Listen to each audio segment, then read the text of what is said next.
Hi, I'm Steve Younis. Welcome to the Speeding Bulletin, your Superman news report, recapping the events of the week May 15th to May 21st, 2015. Our top news stories this week included: rumours about Doomsday's inclusion in Batman v Superman persist, Supergirl features on the cover of Variety magazine, and DC Comics announces the DCU campaign. Let's check out these stories and more in this week's Speeding Bulletin.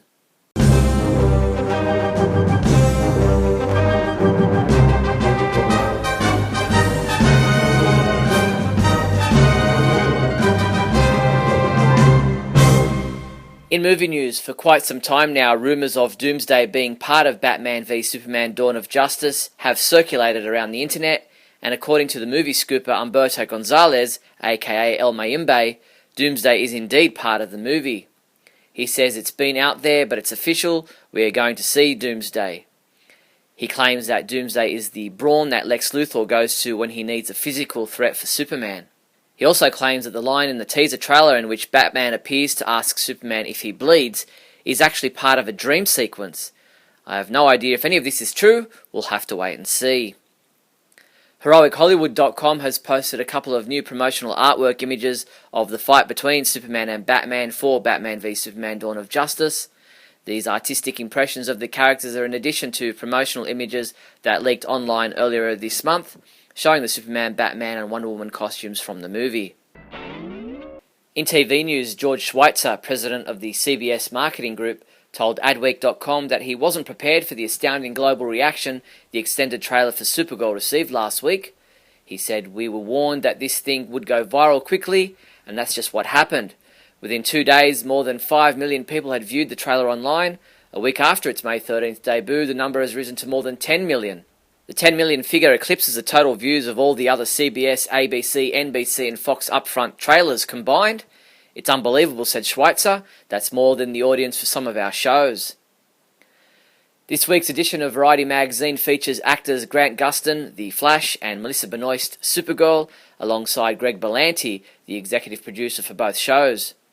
Both actors donned their superhero costumes for the cover photo, with an interior article celebrating the busy executive producer who was behind 6 network dramas slated for the fall of 2015 season. For those wondering whether the cover image is an indication that Supergirl and The Flash will cross over, Berlanti himself told Variety that it won't happen anytime soon. He said the network has said publicly at this point they're going to keep her to themselves. Variety spoke with Supergirl star Melissa Benoist to ask her about auditioning for Supergirl, where the show will take her, and whether she feels any pressure playing the role. She said, "I'm not necessarily a person who works well under pressure, but in this situation I'm so excited about it, I'm not going to let myself do anything less than what I think people will want to see." In comic book news, DC Entertainment revealed a bold new advertising campaign this week titled DCU. The campaign shines a spotlight on the new DC Universe line of comic books and reinforces the company's commitment to creating a diverse offering of titles, something for everyone.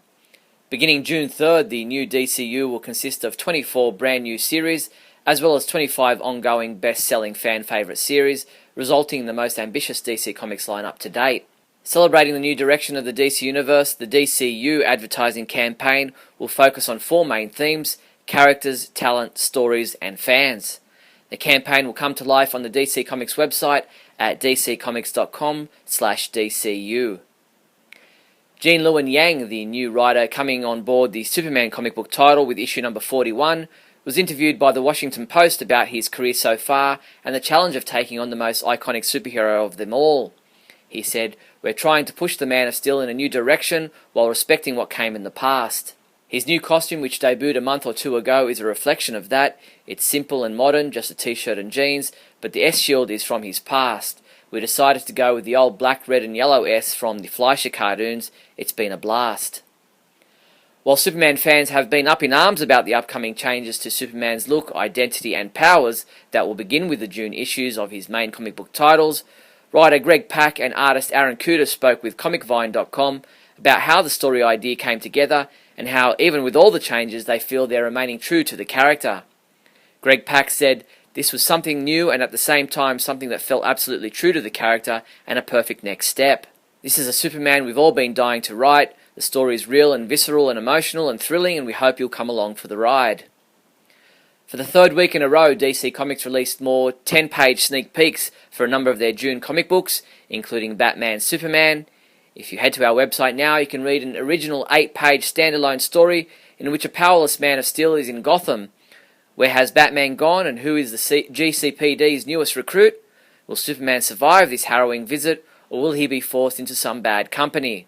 This isn't an excerpt from the June issue, this is an original story that sets up what awaits you next month. Amongst the new comic book titles set to relaunch as part of DC Comics' soft relaunch, which begins next month, is a new Justice League of America comic book written and drawn by Bryan Hitch. USA Today caught up with the comic book creator to find out what he has planned for the book. He said, "I want to pit them against stuff you've never seen before. If it's the same villains they fought before, you know he's the bad guy, and you know how he operates, and you know the league's going to win." Justice League of America #1, a double-sized issue, hit stores June 17th, and to celebrate the book's release, Bryan Hitch has drawn an interconnecting cover, which will actually end up being 7 variant covers for the first issue. Additionally, there will also be a 7-panel fold-out variant cover as well. DC Comics has announced that not only will August comic books feature new DC Bombshell variant covers, but the DC Bombshells concept will get its own comic book series written by Marguerite Bennett and art by Marguerite Sauvage, starting in June. DC Comics Bombshells, which begins in July, will be an ongoing series in DC's digital-first comic book lineup. The series will introduce versions of Batwoman, Wonder Woman, and Supergirl in an alternate reality where these female superheroes are on the front lines in World War II. The full line of Bombshells characters will be introduced as the series progresses. DC Comics released their complete August 2015 solicitations this week, and we highlighted for you all the Superman-related comics and products listed. Of special note was Action Comics number 43, in which the Truth Saga continues as Superman defies the Metropolis Police and faces a new threat from the shadows. And Superman Wonder Woman number 20, in which Superman and Wonder Woman deal with the ramifications of his secret identity being blown. They dig deeper into the disappearance of Lana Lang and Steel, which forced them to team up with an unexpected and dangerous nemesis. Check out the complete list of August solicitations at our website now. Comic books we reviewed this week included Convergence number 6, which was reviewed by Jeremiah Bohr, who said, "This story finally feels like a DCU event," and he rated it a 3 out of 5. Michael J. Petty reviewed Convergence Superman the Man of Steel number 2, saying this issue seemed to have too quick of an ending, and he rated it a 3 out of 5. Convergence Superboy number 2 was reviewed by Adam DeChannel, who gave it a 5 out of 5, calling it a fantastic finale. James Lance reviewed Convergence Supergirl Matrix number 2, saying it's a classic Giffen and it's a fun read to boot, and he rated this a 4 out of 5. And from last week, T.A. Hewitt reviewed Convergence Justice League number 2, giving it a 1 out of 5, saying this issue is a perfect example of what not to do with superhero comics. T.A. also reviewed Injustice Year 4 Chapter 2, giving this chapter a 3 out of 5. Superman comics available this week from May 20th include Injustice Gods Among Us Year 4 Chapter 3 digital comic has been available since May 19th. Convergence number 7, which is available in a variant Tony S. Daniel cover, an Amanda Connor variant cover, and a Brett Booth Flash sketch variant cover. Convergence Adventures of Superman number 2, which is available in a variant cover. Convergence Superboy and the Legion of Superheroes number 2 is also available in a variant cover. Infinite Crisis Fight for the Multiverse number 11 print edition. JLA Volume 7 trade paperback. And DC Comics Superman and Batman bookends. Bring out the supervillain inside you and stock up on your personal collection of kryptonite. Get yourself this Breaking Superman Kryptonite t-shirt from $19.99.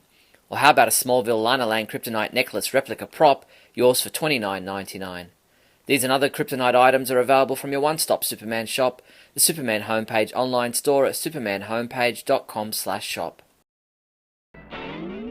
In other news, in a new video featuring actor Christopher Lloyd reprising his famous role as Doc Brown from the Back to the Future films, Warner Bros. Interactive Entertainment revealed this week gameplay featuring an even more beloved characters coming to LEGO Dimensions, the upcoming entertainment experience that merges physical LEGO brick building with interactive console gameplay.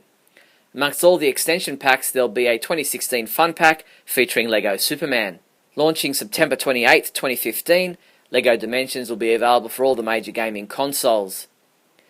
Turbine and Warner Bros. Interactive Entertainment announced a new costume for Regeneration Matrix Superman in the Infinite Crisis free-to-play multiplayer online battle arena game. No one dies today. It's time to rise up as Regeneration Matrix Superman and rule the arena. Sign up and start playing free today at infinitecrisis.com. The original artwork for the 1941 Superman number 12 comic book cover will be sold at auction later this month through Heritage Auctions in Dallas. Comic art coordinator Barry Sandoval explained, "You just don't see original art from the 1940s that much, especially not covers with Superman." This artwork will be sold at auction on May 28th, and the bid is expected to soar up to $130,000 or more.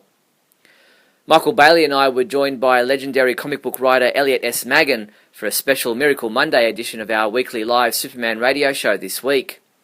As you know, Miracle Monday is celebrated on the third Monday of May each year, and we were chatting with Elliot about the holiday, his time writing the novel, and Superman in general. You can check it out at supermanhomepage.com/live. That's all the news there was for the week May 15th to May 21st. I'm Steve Younis from supermanhomepage.com. Great Scott. Great Scott. Great Scott.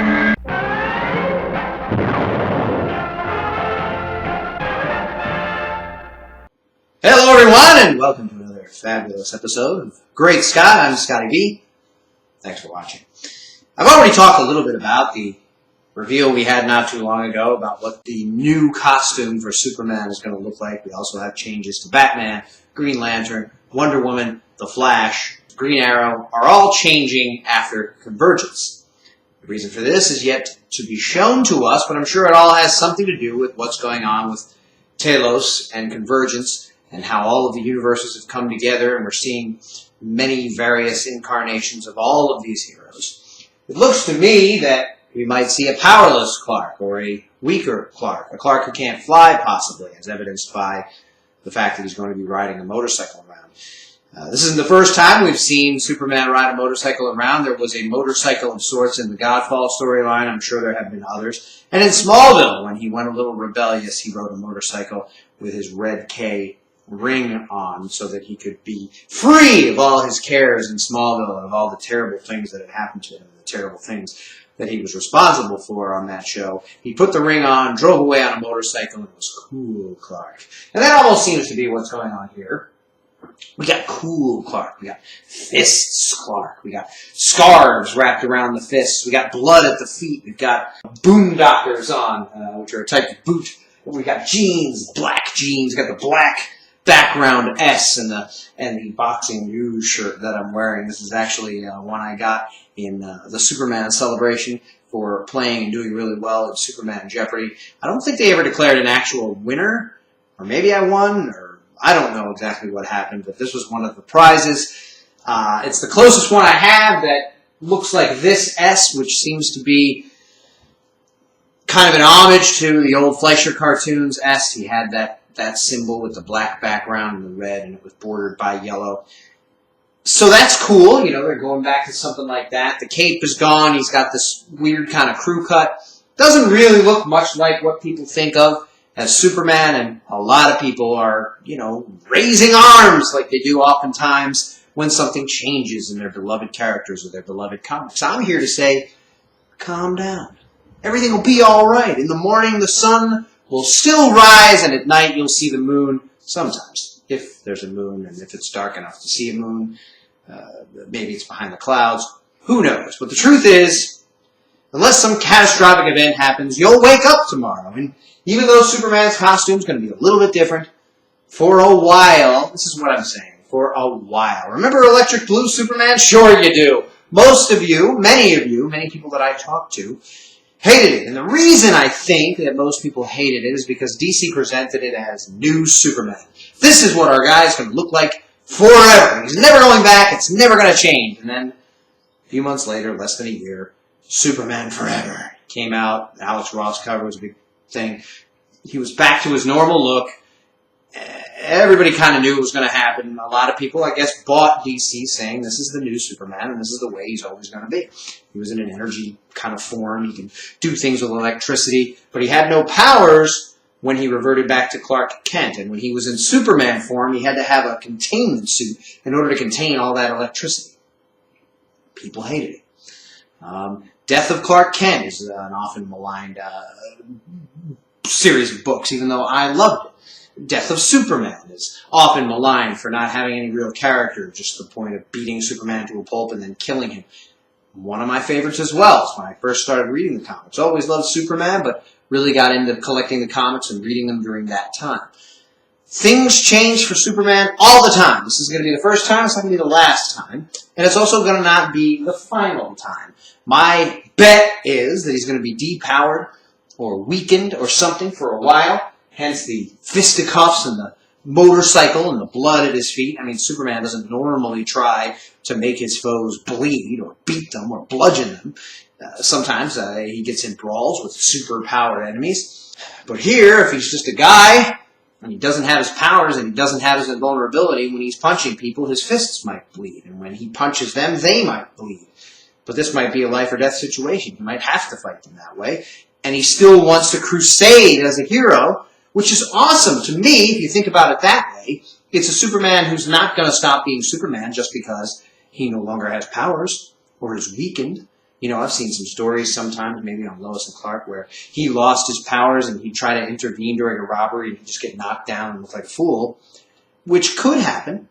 But I prefer the Clark who still wants to get things done, even if he doesn't have powers. And that's what it seems like we might be looking at. And to me, that's very inspirational and it's very Superman-like, even though what I'm hearing from a lot of fans is, this is not Superman. Superman has a cape. Superman has red underwear. Superman wears tights. Superman flies around. And all of those things are true at various points in Superman's career, which has gone since 1938 and will continue long past most of us are dead. That sounds kind of like a downer, but the point is, Superman is a beloved character.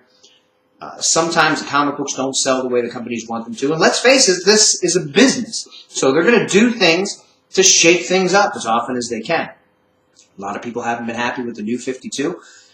The stories haven't done all that much for me, but I still see him as Superman. He's still doing Superman things. The writing sometimes falls short. The art sometimes falls short. And here we have a new imagining of what he might look like after some events happen that possibly cause him to lose his powers or become weakened.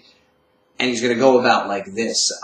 He's going to lose his Kryptonian armor somehow. It's going to get destroyed by Telos or whatever it is. However it goes away, it's going to be part of the story.